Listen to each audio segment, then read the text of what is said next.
Good. What's up, everybody? What is today? The 11th? February the 11th, 2019. It's the 10. What? It's not the 10.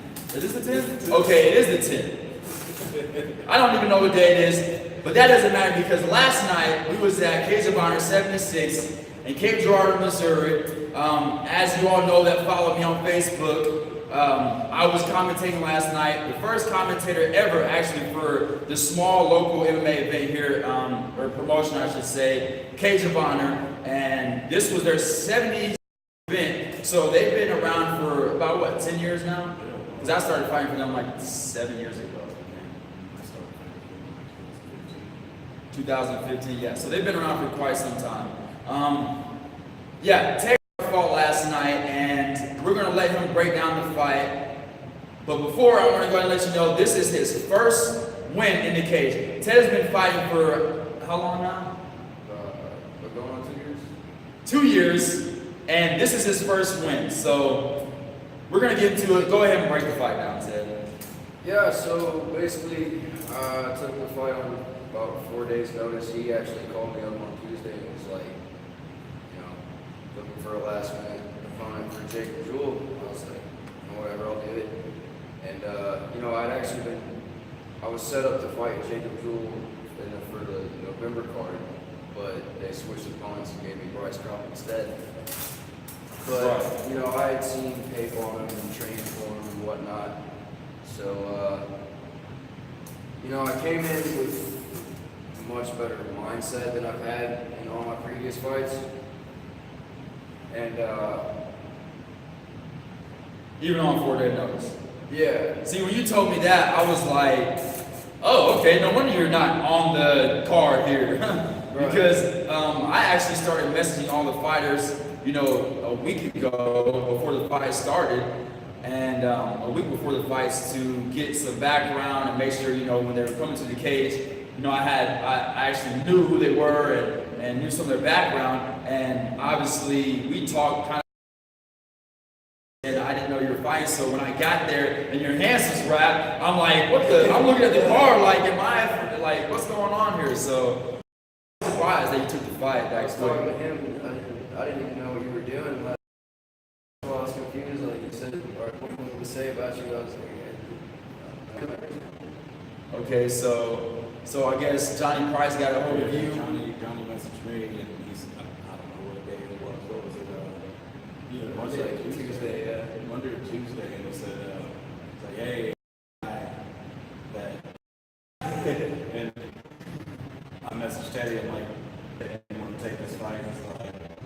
He's like, well, let me think about it. Let's see how much I weigh on this fight. If not, I don't care either way. So he's like, yeah, I played like 3 pounds So I ago. was on like 3 pounds over. Okay, so you basically didn't even cut. Yeah, no. 145 is easy. I normally cut down to 35, which sucks. So what did y'all weigh in at? I weighed in at 144.7. He weighed in at 145.2. Wow, so he weighed more than you because he looked smaller. He moves a little bit. He did. Yeah, he tight. A couple of weeks leading up to the fight, were you like training? How often were you training? Well, before he moved, we trained in a Punisher room in his basement. He trained like from 4. Now he's moved, so we don't really have that anymore. But I was doing, I was running a little bit of my own time, push-ups, and of course, I shadow box and practice what I know all the time. But you're staying consistent. That's good. See, a lot of amateurs just don't do that. They don't stay. Need to be for high level competition. Right. He also doesn't, he's not going to stick around at 145 either. Yeah, no, I'm a small 45er. Not compared to him. Yeah. Yeah, he was small. I don't even know if he fought a fight. I remember seeing his last. That's his dad. I don't know why I said that. That's his dad. So yeah, he fought Jeffrey, and he actually hit Jeffrey with some bombs. He did. Like, there were wild punches, don't get me wrong, but Jeffrey stuck to what he's been doing, the jiu-jitsu, took him down and submitted him, I believe. I can't remember. Mission? It was a submission. And I mean, he was doing some damage to him from the top. Yeah, he pretty much controlled the entire fight. I think he finished 8%. Right. So how did you feel? Okay, once you got the call and you accepted the fight, how did you feel? I mean, throughout my fighting experience, I feel like at some point, I feel like it was my second fight, to be honest. I lost a lot of motivation, and I don't know, it was not making excuses, but it was my attitude, you know, like I was going in the cage, not where I needed to be. Like I wasn't there, you know, I was elsewhere, and I feel like I just needed time to really pinpoint exactly why that was, and exactly why I couldn't, or you know, wasn't just, you know, going out there and performing the way I should. So before, where was your mind at? Too many places, you know, Like all types, just everything in life. I just worried about the weight of it all, like, you know, because of course, you know, it's a cage fight, it's a big event, there's going to be pressure, but you know, you have to face that pressure with confidence. You have to face it with the confidence that you're going to win. You know, you have to go in there with that fighting spirit to win. And I would go into the fight with, you know, not like, I mean, just, you know, it just wasn't really there. Right. And I've been there before too, definitely. That mental roadblock. So when you got the call and you started thinking all these things, what was the major difference? I just basically didn't think all the things. Like, I mean, I did, but I Right. You gotta shove it deep down. Yeah, That worry, you gotta shove it down. Hey, I just didn't care. Right, Like, exactly. To be honest,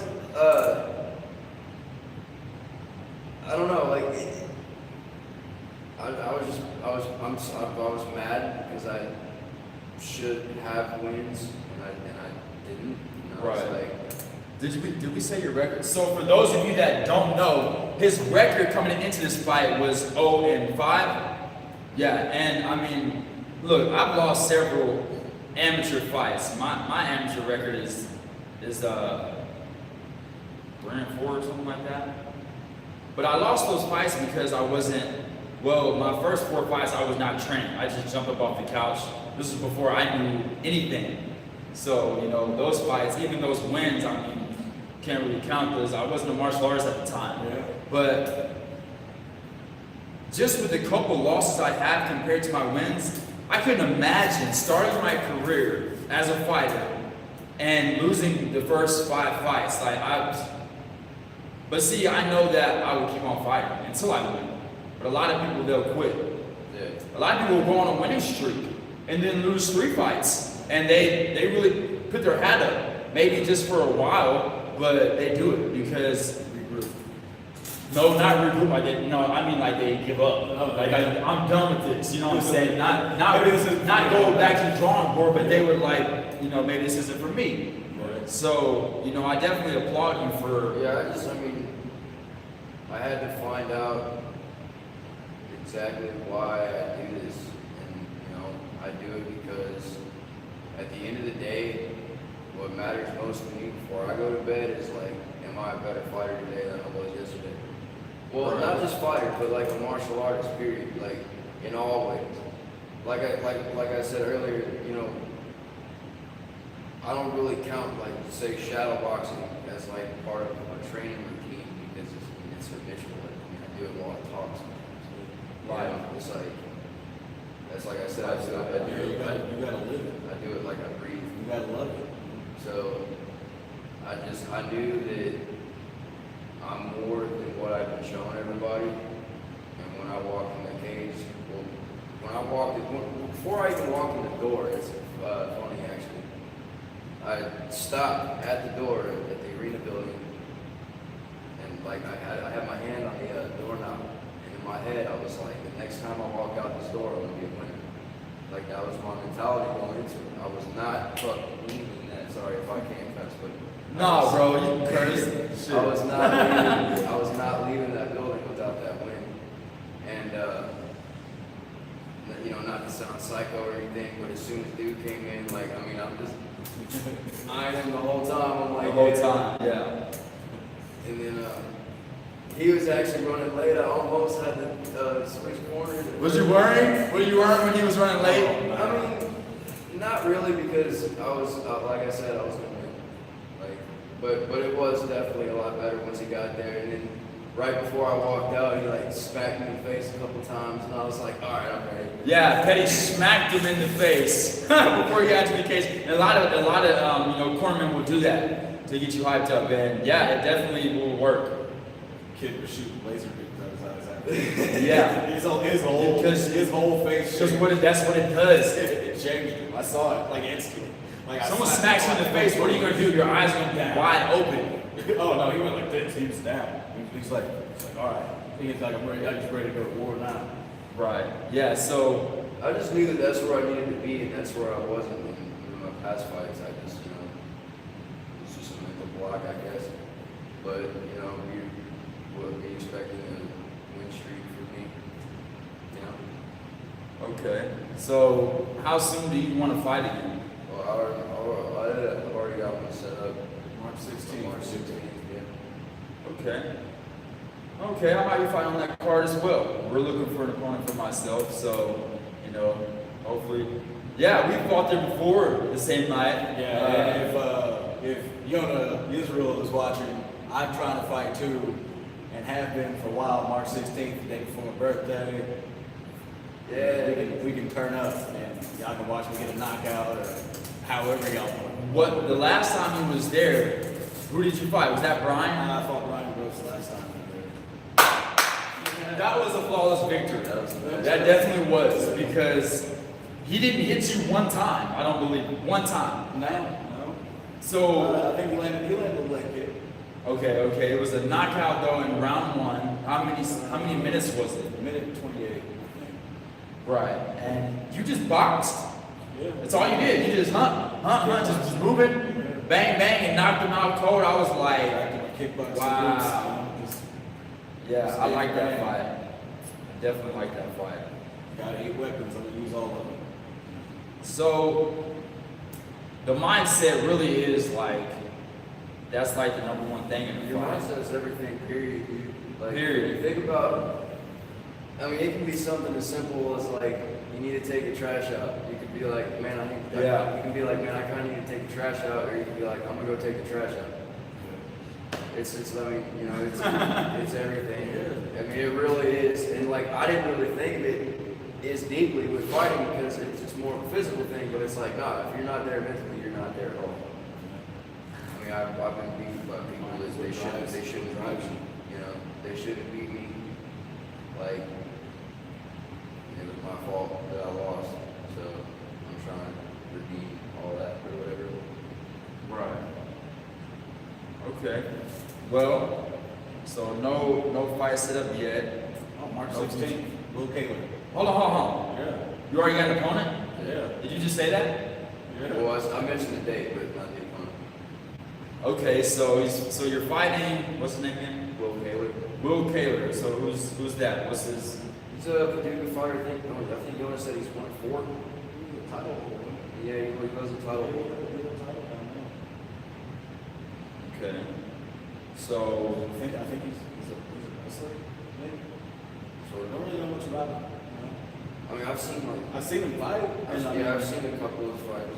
I mean, I think one of his wins or whatever came. He was a last minute opponent for the champion at the time. And he ended up pulling off a win. So I mean, he's got some luck. okay. You know, luck of the draw, matches up well. So what do you think your mindset's going to be like now, training and prepping for this fight? I'm just going to prepare for every fight. I mean, just the same way I prepared for this one. Just, you know, it's just a fight. Just go out there and fight. It's just a fight. I mean, literally, that's what it boils down to. Dude, the look on your face last night, I was like priceless. He was just in that cage. Look, as soon as you walked out, you locked eyes on Jacob Jewell and never looked away from him until you finished the fight. Yeah, no. Until the fight was over. I don't know. You didn't take your eyes I off don't know of if it. you noticed this or not, but like I was listening to my song, dude, and like it had me hyped, and when they were putting the grease on my face, like I was making eye contact with him, and I had my hand raised. Really? I didn't see that. No. I don't know. He just kind of looked away. He was a cool guy, you know. He was just, Yeah. He wasn't an asshole like some people that I've fought. So it's not an asshole. much respect to be. Right. And not to say anything bad about him, we're just as purely, we're just speaking about what it is. Yeah. Martial arts is what it is. Cage fighting is what it is. And he's getting older. He clearly hasn't put his martial arts techniques together. So either he needs to he can't really take the time off. I mean, because how old is he? Like, I don't want to assume that he's. Yeah. Is he old? He looks old. No offense, I like the guy. I like him. I love the dude. He's got heart. He gets in there. He fights. You know what I'm saying? Like, and he can knock people out too. Don't get it twisted, But he seems old, and I don't know. I don't know how long he's been fighting either. What is that? 12 fights, 13 fights? So I mean, he's got. I can't remember, man. I feel like he messaged me too. I just can't remember. Yeah, 13 fights. He's an alpha brain or something. He's been in there 13 times, he's got some experience in that aspect, whether or not. But he just lost to Jeffrey Young, and that was Jeffrey Young's first fight. He's young, inexperienced. Jeffrey Young's been training for 5 years, consistently. But it is his first fight. Yeah. Hey, Jacob It was his Lynch first- Salons maybe knocked them nerves loose. It was his first fight, and everybody still knew him. So hey, That's true. Well, so let's talk about some of the other fights. What do y'all think about the other fights? I was really impressed with Drew's fight. He came out and finished Adam early. And, Drew Lowe's and Drew Lowe's. Monahan. I missed him. Kenny and Cody's fight, that was a good fight. I thought Keith's fight was a robbery. Yeah, should we talk about that? Should we break open that can of worms? Yeah, let's break it open. I mean, Like that guy's hat. Alright, okay. If you follow my Facebook or whatever, I shared a post of Keith Dawson's fight, and 3 minutes and 43 seconds into the video, the referee runs around and has clear visual of his opponent tapping his arm, left hand. You can't miss it. It's right there. so earlier in the first round, he dropped him, and I thought, look, when he dropped him, I was like, I think it's over. What you think when someone gets dropped, it's over. And then Keith pounces on him, lands a couple short shots. They end back up on their feet, and they're kind of tied up. I think the guy shot for a takedown, and as he did, Keith grabbed for the guillotine, and then before the guy even got low for the takedown, Keith went ahead and wrapped up, boom, and the guy slams Keith, boom. Keith don't let go, and he's holding on to the guillotine. It was his right arm. I think it was his right arm was trapped into the neck. I can't remember exactly, but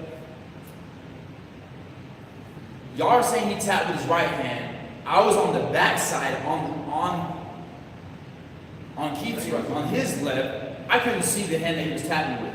I only see the other hand. His left hand. His left hand. Are you sure? Yeah, absolutely. They said something about he was throwing a Because thumbs up. the ref was standing over here. All right, so Keith is up against the cage, has the guillotine sunk. I can't remember which arm he had under the chin, but as the referee runs around, the referee gets there. There's like a 1 count, and then you can he's there, has a clear visual, and the guy taps his arm. Boom, boom, boom. Okay, referee just stands there. The guy feints another tap, and then Keith let go. Well, all I seen was the guy give the referee the thumbs up. You saw a film? Oh, he definitely gave him a thumbs up. But they were saying he tapped on the other side. Like he tapped with his right hand. They said once the ref ran around, he tapped with his right hand apparently, but then he gave the ref a thumbs up with his left. I seen the thumbs up, so I couldn't see his other hand. But then, Keith lets go. He goes for the Kimura, doesn't quite get the position he wants, so he abandons that. Keith gets back up to his feet, and they start throwing punches from the feet. He lands a couple little punches on Keith, like 3 punches, and then when Keith backed up against the fence and started to block and kind of move around, after a few shots, which it seemed like most of them were blocked, but after the guy threw quite a few shots, the ref jumped in, called it off. Apparently thought Keith wasn't, intelligently defending himself. But I believe, regardless of what happened before that moment, I believe it was an early stoppage. You got to think this is a professional fight. Keith hasn't dropped. He didn't drop. This is the thing. It's not like he hurt Keith. Exactly. And then he backs up and starts blocking. No, Keith just kind of was backed up and kind of blocking the way a boxer would, and Rope it up. that's what Keith said. He was trying to rope it up. I told him he should have circled out, but He's got to answer back. You know what I mean?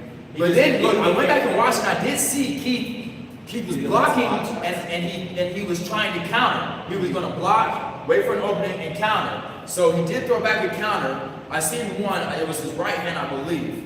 And then the guy threw a couple more punches. Then the ref jumps in, and as the ref is jumping in, whatever the guy's name is, he threw a knee, but the ref had already jumped in. I think it was an early stoppage too. Definitely going to be stoppage. This is my brother, and I would have rather seen my brother get dropped right there than the ref jump in too early and not give him time to Let him fight. Let him fight, dude. They're in a fight for money, bro. This is a paycheck. But you also have to keep in mind, this is another thing I was thinking afterwards.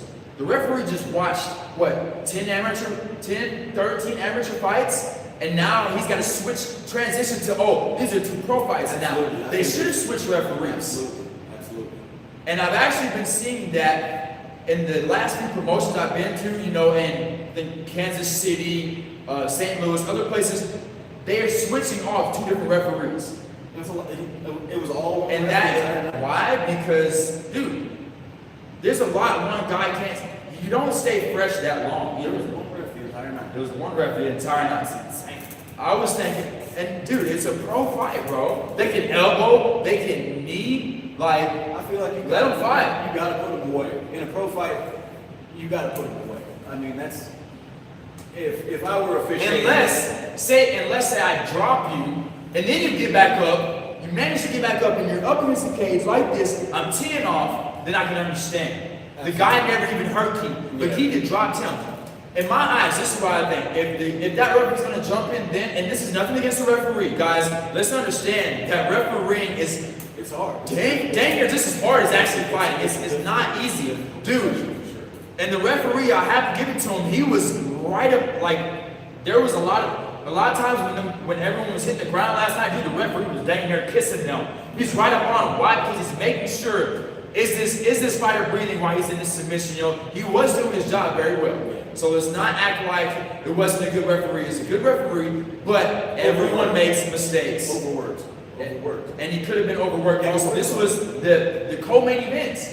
So anyways, in my opinion, if the referee was going to jump in then, if he was going to call the fight then, he probably should have called the fight when Ronnie, is that his name, Ronnie? Is it Ronnie? I don't even know. When Keith's opponent, when Keith dropped his opponent, I thought the ref should have jumped in right there. You know what I'm saying? Keith says I was going to the back of his head, but he allowed him to keep fighting after he just got dropped. You know what I'm saying? Why stop Keith's fight, but allow Kyle Kurtz to manhandle Franklin? Didn't he? Okay. Some other people got dropped earlier in the card. Didn't the ref jump in then? Yeah. Some other people got dropped, and the ref jumped in. Yeah. So, like, why not jump in when this guy gets dropped? And then, I don't know, early stoppage or not, It is what it is, and this is just, it just goes to show, once again, and Dana White has been saying this since the beginning of cage fighting. Don't leave it up to the judges. And don't leave it up to the referee. Drop him. And he did drop him, but you know, he just, it's like, now it's getting to the point to where you gotta actually Put him to sleep. put him to sleep. Put him to sleep. Put him to sleep. Sleep. You know, not like, oh, because how many, who was that? Chief Congo, when he got knocked out by that one dude, and then Pat Barry popped right back up and drops him. That's why, like, even if you do a flash knockout, a lot of times the refs won't let him keep fighting. So that's why you gotta really sleep. That's how the 3-4 best fights of all time. You know, Yeah. those good fights are the ones where you battle back through adversity. You know what I mean? So let's talk about what's up with Chris Petty. What's up with the Punisher? What's going on with you I got in your career? a newborn baby boy at home. It's been taking up a whole lot of my time. I did fight recently. I fought for Shamrock, and I fought a very game Colin Parr. Colin's a tough dude, undefeated still. Obviously, he beat me, you know. And I was out for 8 months, you know, preparing for a child. Yeah, I mean, I was still training consistently, but that ring rust is a real thing, you know. And yeah. I made some clerical errors in the fight. I had him hurt early, and then I played into his game, you know. And I'm a wrestler at heart, always have been, and you know, his jiu-jitsu was phenomenal, and I knew this going into the fight. What happened? Did you get submitted? No, I submitted due to strikes. He took my back, and yeah. I think I might have seen it, but dude, I just can't remember. There's so many fights, it's hard to remember. Like, for real. Yeah, and, It's a tough dude. It's a tough kid. so, But I'm gonna switch things up, and I haven't really been dedicating myself here recently. And it showed, you know, and I want to get back to the days where I'm finishing people under 2 minutes. You know, I mean, I had 6 fights in a row. yeah, because you're still young. Yeah. Still young, so you got plenty of time. Still spry for an old guy.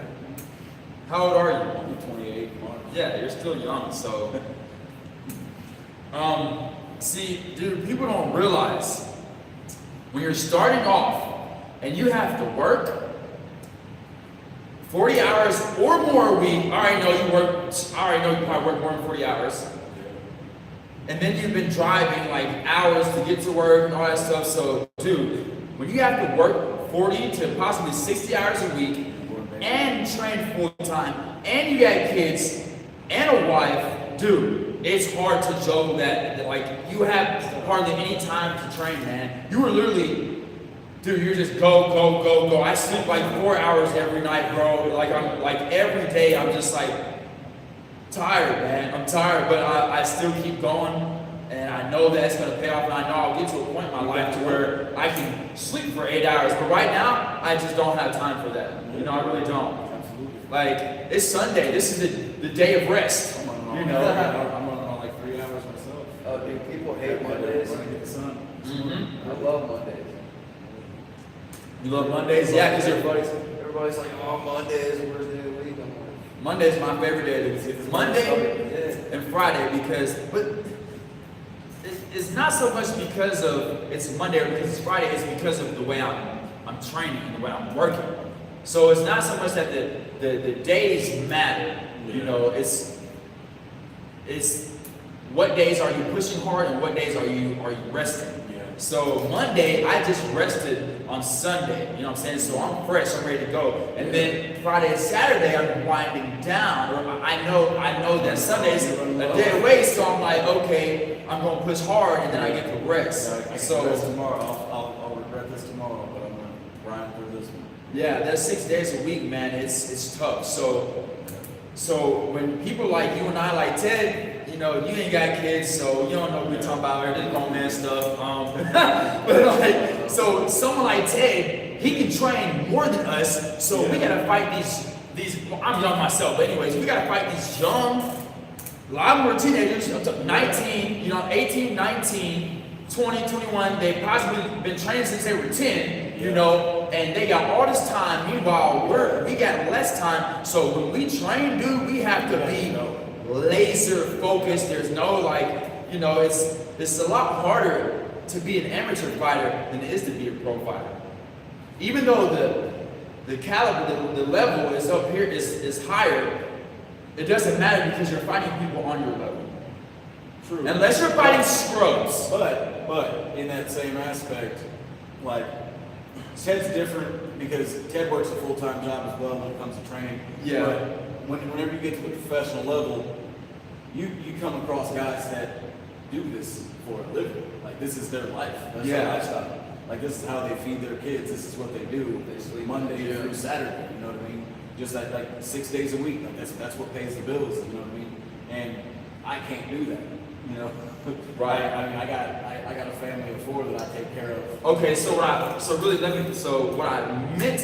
should have said is it's harder to be an amateur and an early professional. The people that are only fighting full time, they got more time, and it's easier for them to find their craft. They got more time to sit there and sharpen their sword all day long. All day. Meanwhile, we gotta get here. We gotta fight for dear life, you know what I'm saying? Feedings and diaper changes. We have to make sure we remember everything and keep everything up there, but everyone has struggles, everyone's got life going on, so this fighting is just a beautiful sport, man. It really is. I never was okay, I played other sports a little bit in school, but I never was really into a sport, so really competition is all new to me. I've been competing since a kid. I never played wrestling, track, football. I wish I would have done track. A little bit of cross country here and there. I mean, I was gonna wrestle in school, but when I was in junior high, I didn't have the grades for it. Screwed off. Come high school, I was already training with local fighters, so I didn't really care about it. Yeah, I mean, I started training with him when I was like 16, and at the time it was Ronin Academy of Martial Arts, and they changed it to Spartan Academy. Yeah, I remember that place, definitely. Well, it was funny, man. I hadn't been there in a couple weeks, and a guy that we both know, we call him P, Steve Purcell, he hit me up and he was like, "Hey, have you been to the gym lately?" And I was like, "Nah, not for a couple weeks." He was like, "Have you trained with that new guy?" And I was like, he said he couldn't remember his name. And then I went to the gym either that night or next night. And yeah, he beat my ass. Look, I'm not gonna lie. I have no shame. I'm real when it comes to martial arts. I'm real when it comes to my journey. When I first started training with you was piecing me up. I'm like, oh, dude. I'm like, man, it was a nightmare, man. I'm just like, but you know what? I'm gonna get good. I'm gonna get better. And slowly and surely enough, I did. But at first, I remember because he was years in, and yeah. So everyone that starts with martial arts, they always think like, man, these guys already put in so much more time than me. But it doesn't matter because the new guys starting off, for one, they learn faster. You have more to absorb, More to absorb, and so, if you want to start martial arts, don't ever feel like, oh, I'm never gonna catch up to this guy. Yeah, don't be 10 years in. Do not You're ever absorbing all of my knowledge. Yeah, it may feel like punches, but it's knowledge. As a martial artist, It may feel like It this. may feel like punches, but it's that's fast knowledge. You don't ever want to expect, as a beginner, you don't ever want to expect anything to happen soon. Like that I feel like that much. I've never had a problem accepting. Like there's a lot of people that, they want to do martial arts and stuff, but they just don't have the patience for it. They want to be able to do. They want to be the best in the world. They want to be able to, do the stuff you see in movies in like a month or two, and it's like that's not how it works, man. Like, you have any idea how many times I've thrown a jab, and I still critique critique the hell out of it. And you're going to I'm going to until the day that I die. Until the day that I die. For sure, every day. It's not. You might get to a point to where you're not thinking it's wrong every time you throw it. Like people, that's why when I talk to the guys that just started martial arts, like they've been in it for like maybe a year. I'm just like, oh yeah, cool beans, bro. Like, you don't know anything. You don't understand anything yet. Not that you don't know anything, but you don't have a feel for it. You don't understand a lot of things yet. Yeah, you don't understand the suck. People don't want to be humble as martial artists. If you're not a humble martial artist, you're not training in the right place. You're not training around someone that's got 20, 30, 40, 50 years of knowledge. Because if you are and you're still walking around thinking you know everything and this and that, well, you're very ignorant. Because there's levels to this shit.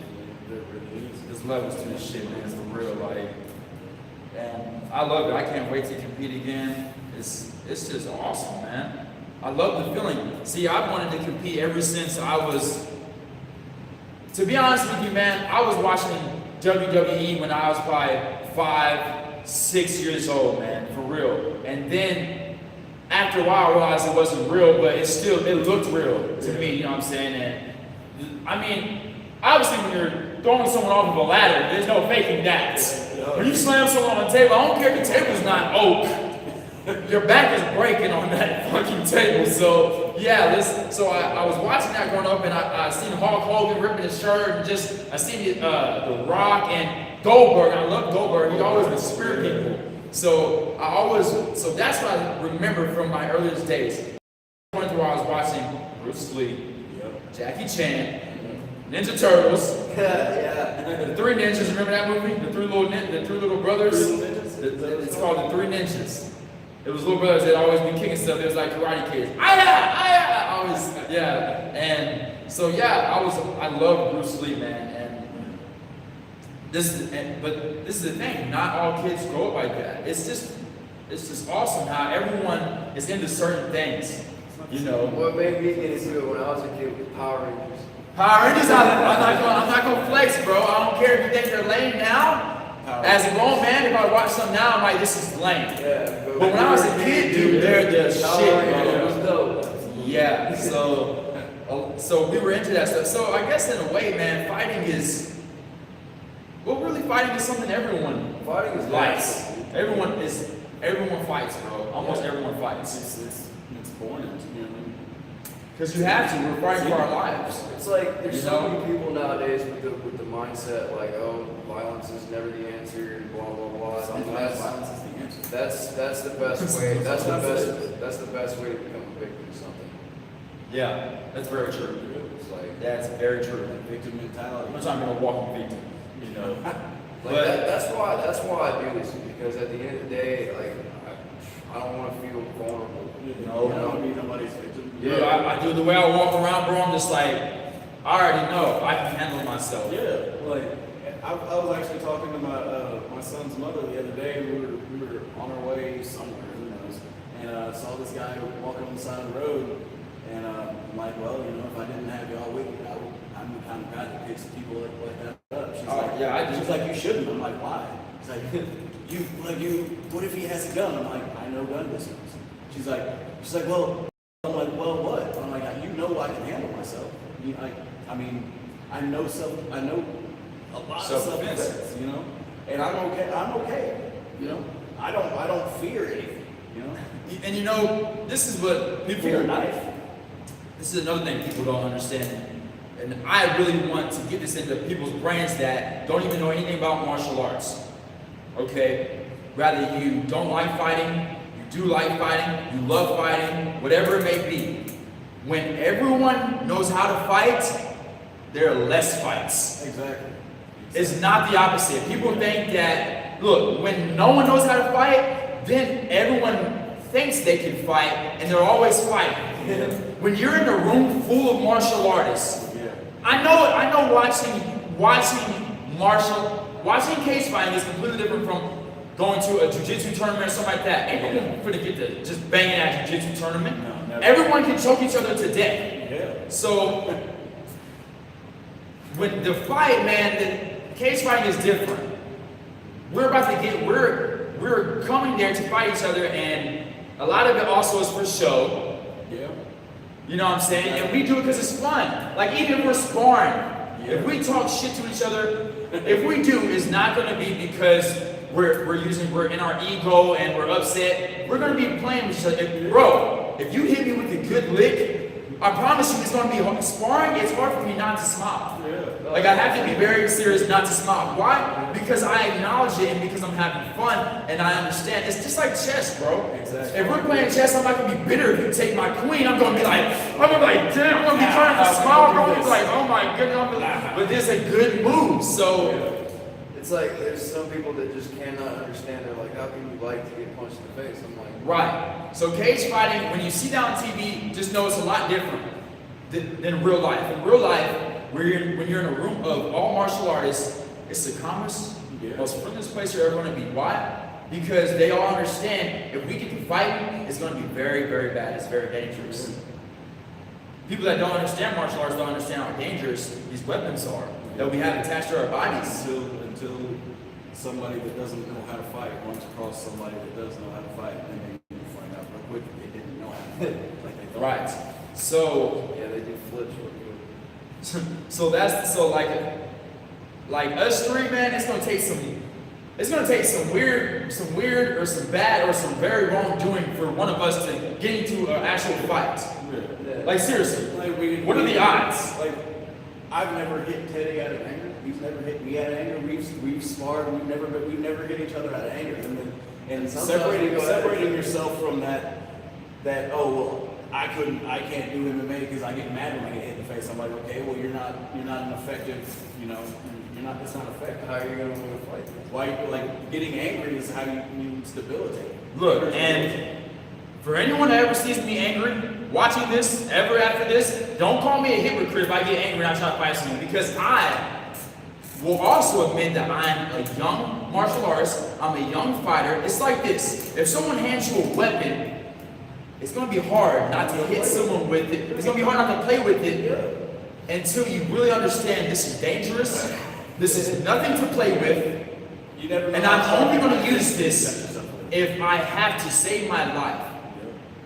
It's like when People like the martial artists, that's how you can tell the difference between a real martial artist, a humble martial artist that only practices for self-defense, self-defense, not a hothead that practices self-offense. The other guys wearing Okay, there's a big difference. Fighter t-shirts and deflection.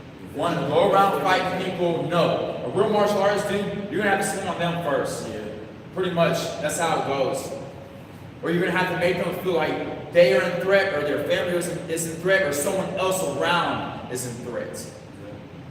So, and that's another thing. Now that I can actually now that I know I can defend people, guess what happens if I see someone picking on somebody? Guess what I can do now? Now I can stop the wrong people. Now I have power to stop the people that have bad power. The people that are just big guys that just want to pick on little guys. I can't stand that. that's one thing I like. I can't stand that at all, dude. I hate it. Like seeing people pick on other people, man. Like no, that makes me want to fight real quick. And it's hard because for one, you don't want to get in other people's business. Because let's be honest, a person will kill you out here. People are crazy. So, it's hard. A lot of times things happen and people are scared to intervene. And so what happens? Whatever's going on escalates. But if someone was there with power to stop it, it can be stopped. So what happens if two people who get into a fight in the cage, they're sanctioned to fight, they fight, fight's over, and then one of them's mad and they want to throw blows. Guess what happens? Everyone is going to rush to stop it. A couple people might throw some blows too in there, maybe one or two, but it's going to be defused because there is a room full of people that can defuse it. It's crazy. So martial arts is a beautiful thing, man. Rather you're a fighter or you're not. And that's why people that don't fight, they love it because they understand that martial artists make the world a better place. Just like police officers, firefighters, people that have power and can save others and protect others. Because that's what it's about. That's why no one likes a dickhead cop that's not trying to protect people, just wants to be, you know, they don't like, no one likes bad cops, everyone likes good cops. Yeah. Okay, so, There's been times when you need a cop. and like as y'all know, my apartment complex caught on fire a couple weeks ago, and who came there to defuse it, to put a fire out that I could not have put out? The fire department. So, you know, but then we got these people out here that talk about they hate cops and this and that. Like, come on, man. I don't hate cops because they protect people. I may not need them. I've never, I mean, any bad experience I've ever had have been on my, just because I was young and I was a hothead, you know. Sometimes things that's Hey, but sometimes hey, the cops you know, may need to stop me from doing something. I can tell you I haven't had a bad experience with a cop in probably the last 10 years. So, Yeah, but but every cop that I've come into contact with has been, respectful, doing their job, and I'm the same way back. I understand you're doing your job. right. And speaking of the police officers, what are we seeing more of now? They are getting into martial arts. So you're seeing less officers have to, Exactly. you're seeing a lot of officers not even have to use their tasers anymore. They're just cracking people, they're just taking, or not cracking people. Some of them are boxing, but a lot, they're just taking them down and putting that arm behind the back, you know what I'm saying? And put them in cuffs. Why? Because they can. I'm seeing a lot of cops hip throw, trip, you know what I'm saying? People getting people to the ground and effectively not trying to hurt them and then just put them in cuffs. It's saving a life. Yeah. It's saving a life. Yeah. So martial arts, man, is just a beautiful thing. And that's why I know, regardless of if I ever didn't fight, I would still want to do martial arts. I didn't get into martial arts because I wanted to do the competition, even though I wanted to compete also since I was a kid. Even if I didn't want to compete, I would still always do martial arts. Like, Same for real. here. And so you can do some sort of training. I mean, until you die. I mean, like there's people. There's martial artists that are 8 and 9 years old. Still can do the splits. Yeah. Still can throw their legs up in the air, head kick. You can. I'm not. Yeah, man. A lot of people think they can do head kicks, but they really don't have the flexibility for it. It takes a lot of flexibility. That's all there is to it. I will destroy you from the hip down. The hip down. My leg kicks are on point. They're phenomenal. I'm happy. But I'm not going to your face. There's no reason for me to put my foot. You know why? If my foot's up there, it's not on the ground. It's not on the ground. Right. Yeah, I remember. What if it's stuck? So if it gets stuck up there, If it gets stuck, I did this with. and then shit. Don't you remember when I fought? What was his name? Anthony Phillips or something? No, was that Paducah? It was in Paducah, but yeah, he caught my right leg because I'll be honest, I threw it up there sloppy. I was tired. I didn't bring it all the way through. He caught it with his right hand, or he caught it with one of his hands, and then grabs it with 2 hands. I'm like, okay, and I just bring the other leg up, kick him right in the face. I remember that. Yeah. So they catch it, you know, you still got things you can do. Yeah. So you have both. man, I really was happy to see you get that win last night because I know you needed that, and I'm ready to see you fight again. And I'm gonna correct all my mistakes. so what would you like to do differently? Now let me ask you. See, because for me, I'm still working on my mindset. That's another thing. People think they're going to get in there like, I know how to fight, I know the perfect mindset. You got to play with things and figure out what's really the best mindset for you. And, you know, obviously we all know you got to be focused, okay? But what type of mindset, what type of thoughts, you know, what's really going to get you to perform at your fullest potential? Because some nights we perform well, some nights maybe not so much. That's every fighter. Man, my biggest fear is everybody's had off days in training.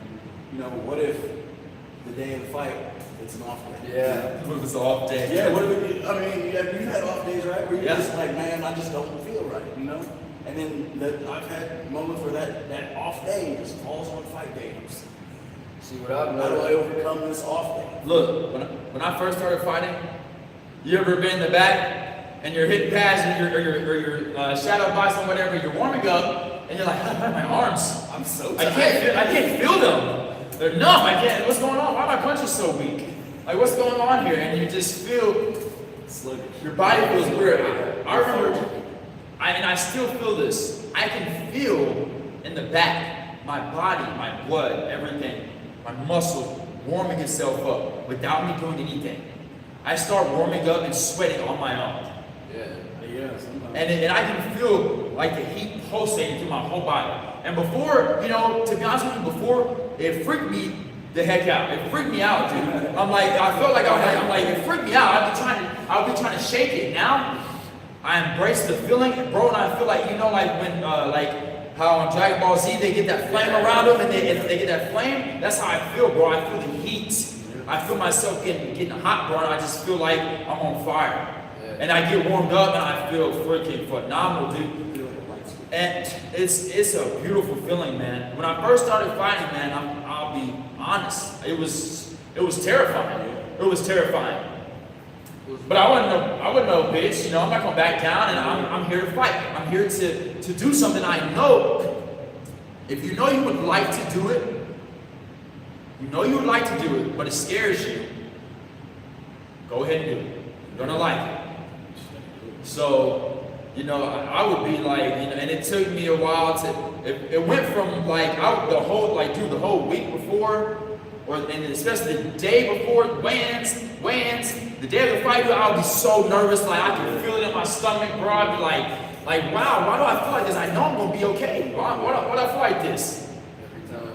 Why? Because you're about to get into a fight in front of a lot of people, and we have what's called pride. That's why it's called pride fight. One thing I always think before I get in the cage is they can't eat me. They can't eat me.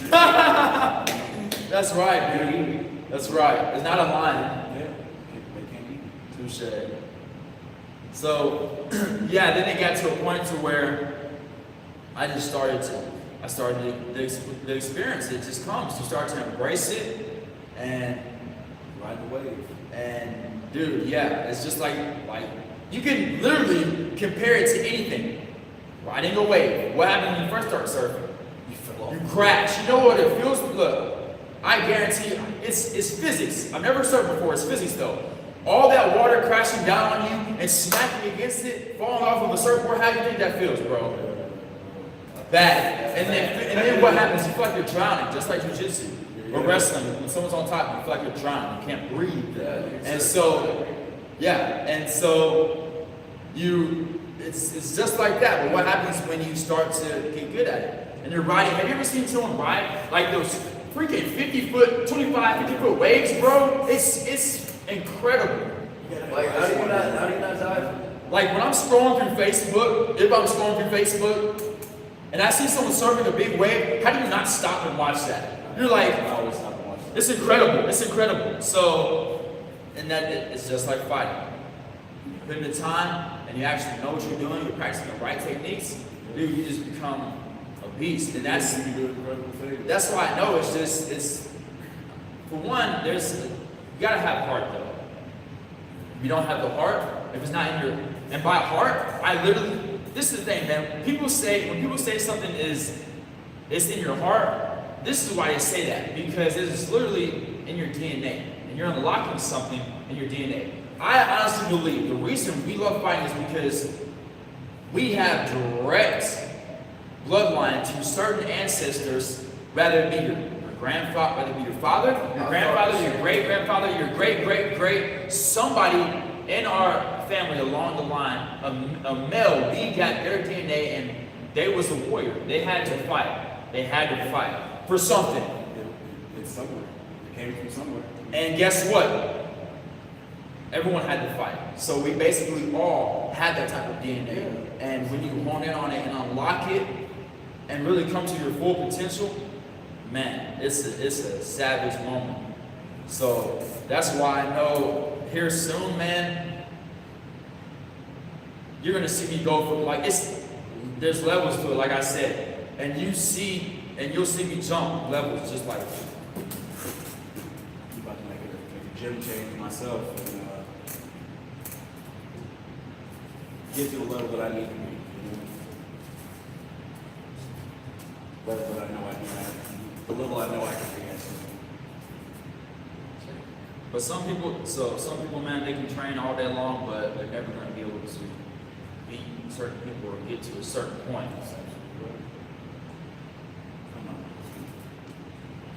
No, you know how to refuse to be one of those people. Well, you're a good performer. Regardless if how much you won, how much you lost, I've seen you perform. You're a good performer. Right now, I'm going to put you on the spot. The one thing that you're going to have to fix is, and correct me if I'm wrong, you still smoke cigarettes, right? That's got to go, bro. I tell you that every time we talk. Dang near, I'm like, it's got to go because I hate to, even if you have great cardio, it's like I said, it's physics, it's science. If you're not smoking, you're going to have better cardio. So I've seen you fight before, and I'm like, how is this? Literally, every time I watch you fight, I'm like, how is this guy not tired yet? Now, a lot of your fights I've seen, you got gas pretty fast. I have myself. Like you said, we have certain days when training camps are not always the best, but there's certain fights I have seen you where you were just going. I'm like, the whole time I'm thinking he smokes cigarettes. How is he still breathing? I'm like, how is he still breathing? Even when I sparred you before, I'm like, how is he still breathing? You know, so I'm just waiting to see that change in you. Like I've seen in myself. Because like I tell everybody, I used to smoke cigarettes too. I smoked for like 5 years or so, bro. You know, when I was a teenager. And as soon as I started running on a regular basis, or actually no, it was before. I lied. It was before I started running. But when I started running, that's when I really realized, oh man, excuse me, I need these lungs. I need these lungs. Most miles I ever ran was like 8. I mean, it was like 40 something a week throughout the week, but like the first, in the whole run, it was like 8 miles. You ran 8 miles. Yeah. Yeah. The farthest I ever ran was 7 miles, but it took me about an hour. And the way I felt when I stopped, I was like, you could literally probably go for there's no telling how long. Me too. When I was running, dude. At a border, man, when I was actually running on a consistent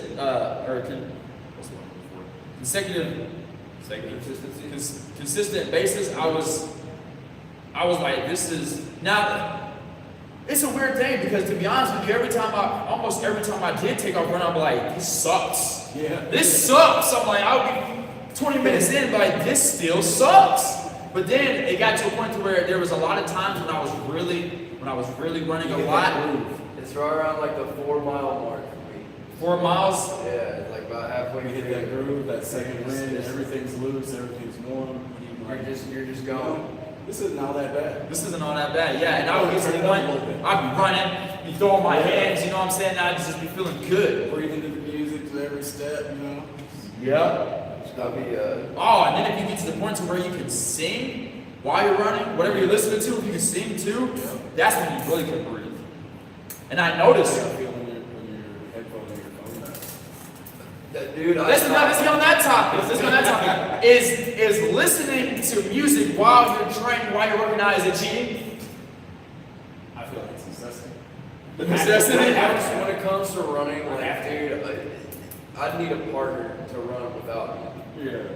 I need somebody there to be like, no, don't stop, because I'd be like, why am I doing this? All I'm hearing is me struggling So to boring, dude. You're like, it's boring. Look around. I've seen all this before. Right. But I believe that it is. You said that it's a necessity. I believe doing it without is a necessity also. Yeah. I feel like it depends on what you said, like training or running.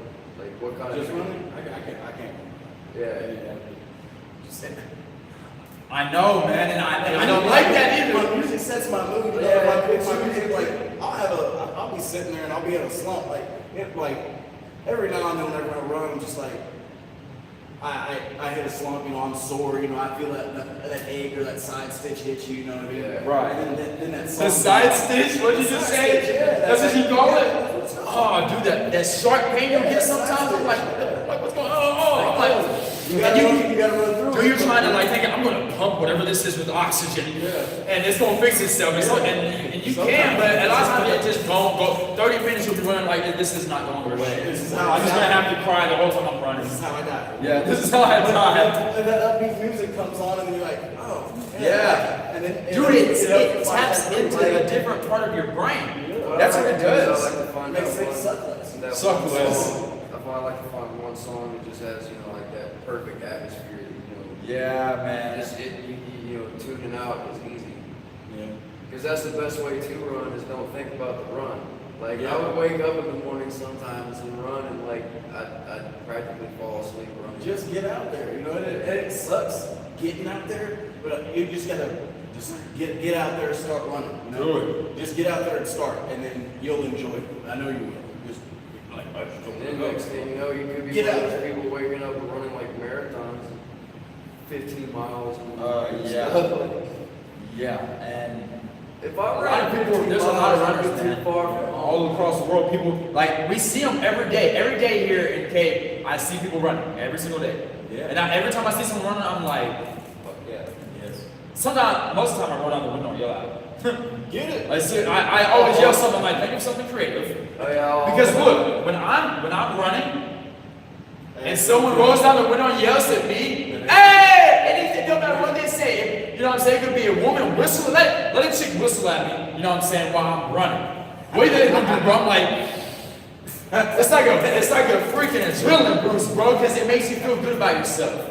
Just like when you leave the gym, bro, you feel like phenomenal, man. So I love to give people that boost. Or if you're running and someone else is running, they be on the other side of the road. I'll cross the road just to give them. I'll get competitive. You want to run together? It's like who's running faster? Let's do this together. I was running. Yeah, a lot of times I'll do that. I'll join them. You know what I'm saying? Hopefully they didn't just start theirs and I just ran 3 miles. Yeah. That happened to me once. I'll race people until they turn on. Yeah, that's Never me funny. and Ted. Never me and Ted run together. He runs to my house. We run the course together. I drop him off at his house. Yeah. And I run to mine. Sweet. I'll give people that. Just you know what I'm saying? Yeah. We go everywhere too. We'll hit every part of this town. Cape Fiestas, nice hills He tends to too. do the one thing that I don't do though, and he'll cross busy streets, whereas me, I go to the most secluded roads that I can find just to avoid traffic. But I like to hit hills and stairs while I Yeah, go. that's it. I like to hit. You gotta do hills. You gotta do hills. And I wanna do it me, mid- dude, I'll get creative. I'll jump over trash cans. I'll on the ledge. I'll be on the ledge. Gotta do that. Gotta get that in. Better not fall. Stride out, skipping blocks. Free running, but I've been wanting to get into that. yeah, but Imagine just going for a jog and then it turns into like you're on top of a building. It feels like a lot of road rash. Not if you do it right. well, the thing is, How long have those people been doing it? the thing is, if you, it's too easy to get injured. It's too. I'm not gonna risk. Oh, I'm Spider-Man. No, you're a fighter. You're not Spider-Man. You're about to break your ankle. So You don't know how to roll yet. you don't know how to roll You're yet. gonna hurt yourself. You're gonna hurt yourself the first couple times. Yeah. You know? And how bad are you gonna hurt yourself is the question. Yeah. It's not worth it. Right. Now, I like to live life on the edge, but there's boundaries. See, I'm not gonna do stuff that I know is gonna hurt me.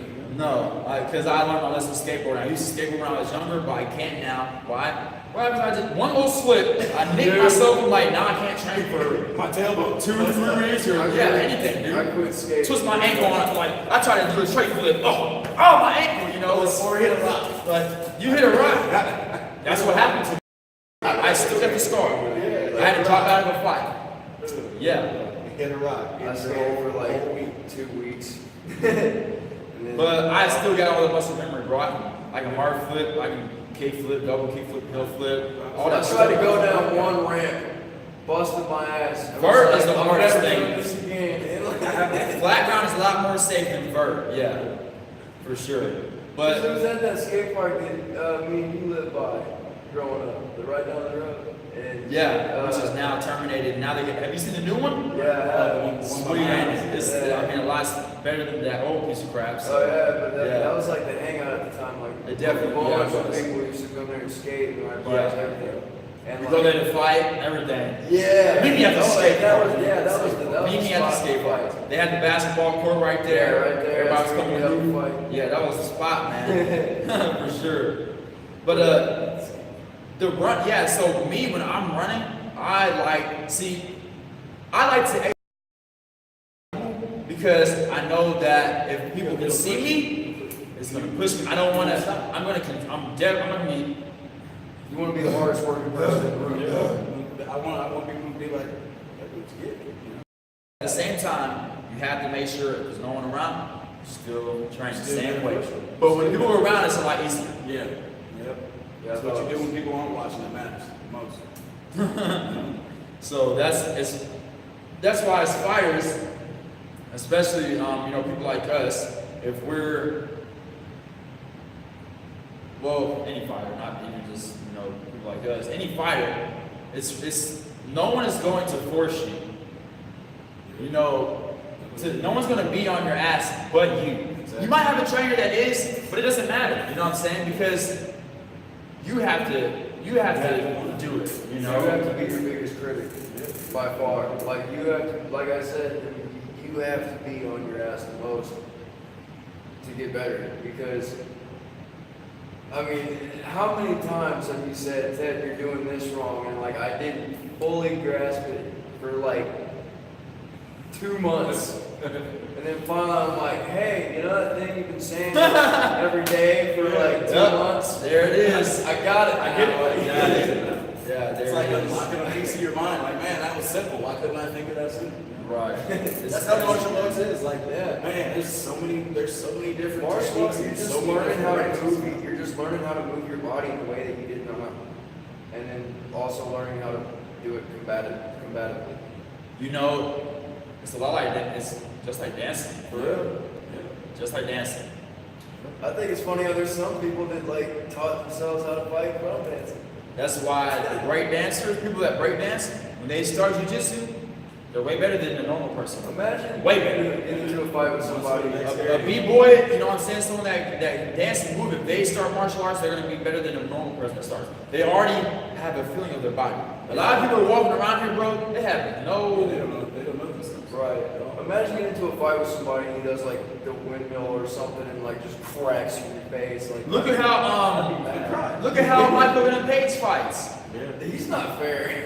He's not fair. He's his style, bro. No, they It's just not get in fun. front of him and they That's- just watch him whoop their ass. Dude, they're like, what is he gonna? Okay. when I seen him doing this, like doing that, I'm like, what in the world is this dude? Then he knocks you. I'm like, Hey, another Hey. big name he fought last night, Israel. Adesanya. yeah, did y'all see that? Yeah. I mean, I saw highlights. I saw the highlight video. Yeah, I watched it and I get sad every time Anderson loses. I wasn't sad that Anderson lost this one. No, It was a good fight. Yeah. From You what know, I saw, it was a and great fight. it was a great fight. I've always liked Adesanya, but I mean, I'm always going to use him no matter what, no matter who he's fighting. Man, I'm getting to the point now. He's 43. I'm getting to the point now to where I don't care who wins in a fight. I just want the best man to win. Yeah. I just want to see a good performance. You know, both ways. That even goes for myself. If the other guy beats me, I'm not about to be like, I mean, it's hard not to. I'm not gonna say I don't be like, you know what I'm saying, slip with the middle finger. You know what I'm saying? And when I say slip with the middle finger, I mean, don't have nothing good to say to him. You know what I'm saying? And no, I'm just like, man, F this guy, he just whooped me, you know what I'm saying? Even if like my last 2 fights, bro, I lost by a decision. You know what I'm saying? As you can see, they didn't really touch me. They landed a couple of good leg kicks, but I never got rocked, never got hit with anything really significant, okay? So, but they beat me, you know what I'm saying? And I'm not about to be friends with you. But I'm trying to work on that because I also understand that it's just competition. If you beat me in a basketball game, Why should I hit your guts afterwards? Yeah. But look, you want to know who was like that? Egos. My that everyone talks about. You can beat that man in anything and him be okay with it. Anything. They talked about. I heard some story. Okay, don't quote me on this, but apparently someone beat him in ping pong at his house, and he wouldn't talk to him for the longest, for like weeks. Like super competitive. That's how it was when I was a kid when it came to like video games. Oh, dude, I broke so many things. Yeah, and that's silly. But and it's okay to be competitive, but it can't be to the point where it stunts your growth. Yeah. You gotta take it on the chin. A lot of people lose and they don't take nothing from it. But they just got their ass for it. They're mad about it. Yeah. But looks like we're all really ready to fight again. Us two very soon. So you're gonna be cornering him from now on, probably. He's in my corner every fight. Every fight. So this is, and that's why I really wanted to get y'all on here today, because I'm like, I've seen y'all's journey together. Both of y'all, you're learning as, his instructor. I don't care who you are. If you have to teach somebody something, you get better at whatever it is. You have a better understanding at whatever it is you're teaching. When you start to teach somebody, it's the better I get, because I have to adapt. Yeah, I have to adapt. I mean, stylistically, me at the level I'm at and Ted at the level that he's at, he's better than me, but I'm better at what I do. Really? Yeah, his technique is way better. Wow, nice. Yeah, but I'm faster, I'm stronger, and I'm treacherous. Right, and you're seasoned. You have experience. I know little tricks. See, dude, the fact that you admit, there's a lot of people. And that's the thing. If you have a twisted, contorted perception on what is facts, if someone beats you, you think, oh, my technique is actually better than his. He just won because this and this. If you don't actually see what is real, then you're not going to get better.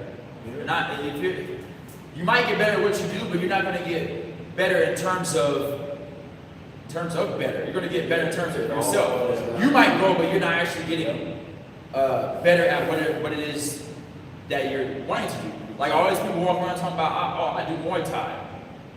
Never know what's up. You know Muay Thai?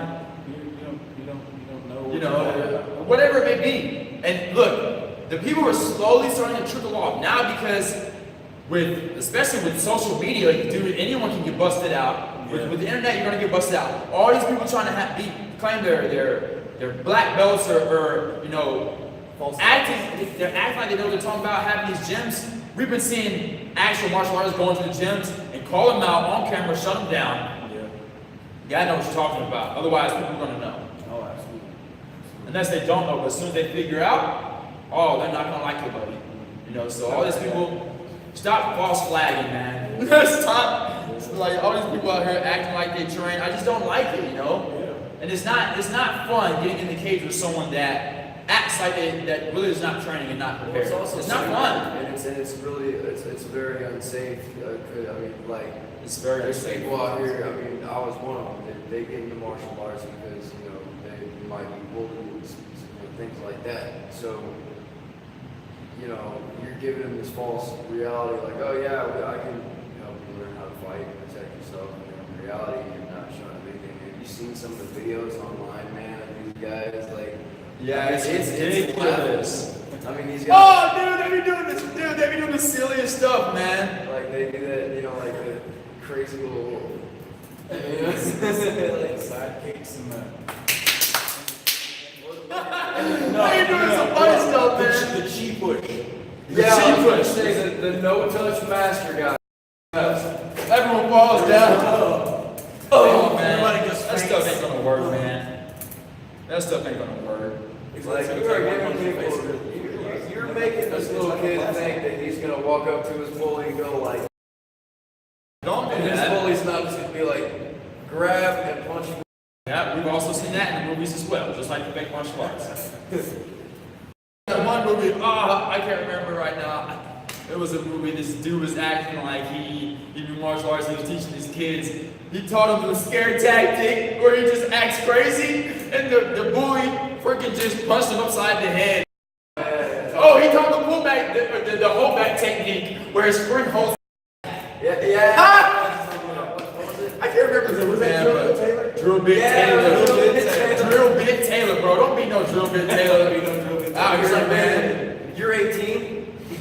You're 18? Oh, yeah, he was. Hey, the thing is, he knew some facts. Yeah. He did at the end. He was messed up. That was messed up. Yeah, like I threw everything out of whack. Like, why is Why are they teaching these kids how to fight? Yeah. That was funny. That was funny. Yeah. No, man. What time is it? How long have we been gone? We started like 7:09. All right, what's up? Y'all want to keep going or call it wraps? Yeah, I figured. Yep. All right, everybody. So look forward to watching us fight. As Ted Clark just said, he's going to be fighting March the 16th in Paducah at the Expo Center. I believe that's where it's always at. Yeah, at the Expo Center. It's a pretty decent promotion, and that's growing as well. You know, we want to help draw a crowd there. There's been times, actually most of the time I fought there, it's been sold out, like to the point where people are standing around the people in the back sitting. So they only have like one little thing of bleachers there. yeah, but it draws a crowd for sure, and so you're probably going to be fighting.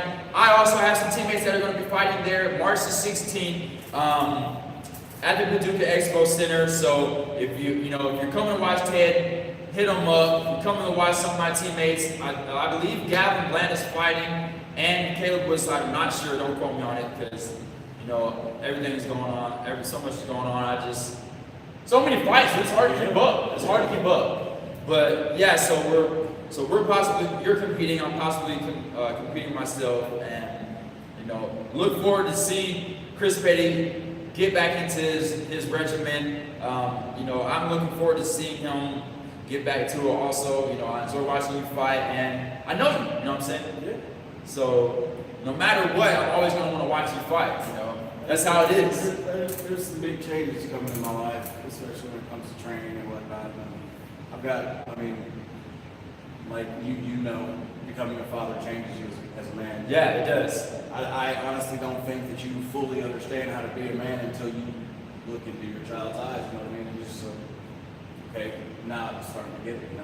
It does. It opens your mind.